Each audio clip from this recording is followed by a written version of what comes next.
દાહોદ જિલ્લા એલસીબીની ટીમ જેને મિલકત સંબંધી ગુનાઓ ડિટેક્ટ કરવા માટેની જવાબદારી સોંપવામાં આવેલી છે. આ ટીમ દ્વારા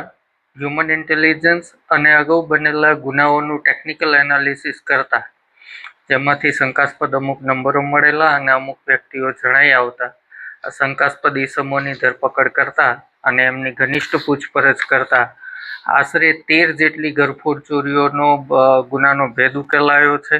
અને 7 લાખથી વધારે રકમનો મુદ્દામાલ કબજે કરવામાં આવ્યો છે.